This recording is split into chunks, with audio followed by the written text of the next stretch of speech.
رمضان آتا ہے تو تراویح پہ مناظرے شروع ہو جاتے ہیں۔ میں ایسے ہی یوٹیوب دیکھ رہا تھا تو وہ ایک سامنے آیا 20 تراویح پڑھنے والوں کو چیلنج۔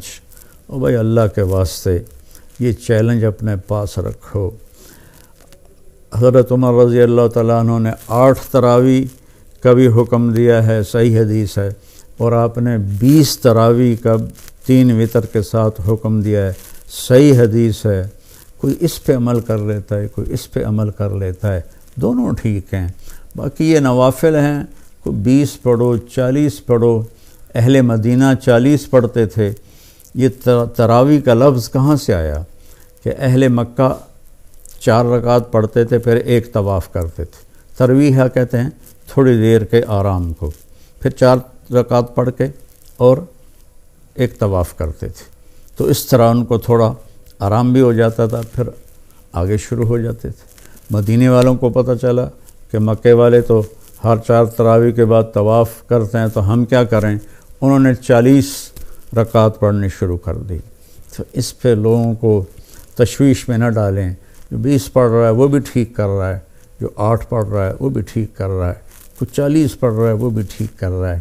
یہ قیام اللیل ہے، اللہ تعالیٰ کے نبی نے 3 دن صرف کیا، اس کے بعد نہیں کیا، اور ہم تو سب پورا مہینہ کرتے ہیں۔ اس کو حضرت عمر رضی اللہ تعالیٰ عنہ نے جاری فرمایا، اور دونوں صحیح روایات ہیں، 8 کی بھی 3 رکعت 11، اور 20 کی بھی اور 3 رکعت وتر۔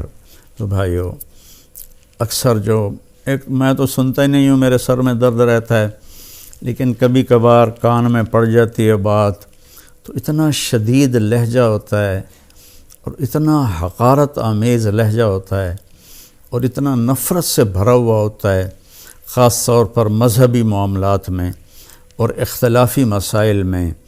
اس قدر وہ آتش فشاں پہاڑ بن جاتے ہیں کہ ان کے منہ سے آگ نکلتی ہے۔ قرآن ماشاءاللہ پوری امت سنتی ہے، اور صدیوں سے امت جمع ہے 20 تراویح پر۔ حضرت عمر کے زمانے سے لے کر آج تک امت کا بہت بڑا طبقہ 20 تراویح پڑھ رہا ہے۔ تو جن دوستوں کو کوئی عذر نہ ہو اور کوئی تھکاوٹ بیماری نہ ہو تو وہ 20 پڑھیں۔ بہت سے لوگ 8 پڑھ کے باہر نکل جاتے ہیں تو وہ اپنا نقصان کرتے ہیں۔ میں یہ نہیں کہہ رہا کہ انہیں گناہ ہوگا، میں یہ کہہ رہا ہوں کہ انہیں نقصان بہت بڑا ہوگا کہ انہوں نے 24 سجدے انہوں نے ضائع کر دیے، جو بعد میں انہوں نے 12 رکعت میں پڑھنے تھے، اور وتر کے سجدے بھی باجماعت ضائع کر دیے۔ تو نوجوانوں سے، صحت مند لوگوں سے میری گزارش ہے کہ امت کا عمل 20 پہ رہا ہے، 20 پڑھنے کی ہمت فرمائیں۔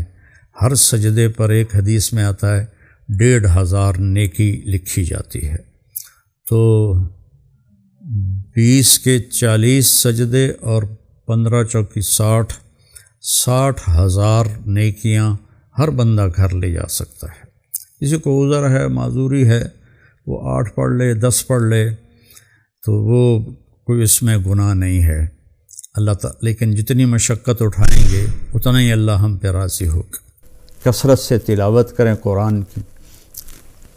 بخاری شریف کی روایت ہے، کانا رسول اللہ صلی اللہ علیہ وسلم اجود الناس، اللہ کے نبی سب سے زیادہ سخی تھے۔ وَأَجْوَدُ مَا يَكُونُ فِي رَمَضَانَ حِينَ يَلْقَاهُ جِبْرِيلُ يَأْتِيهِ كُلَّ لَيْلَةٍ فَيُدَارِسُهُ الْقُرْآنَ، اور رمضان میں آپ بہت زیادہ سخی ہو جاتے تھے جب جبریل آتے تھے۔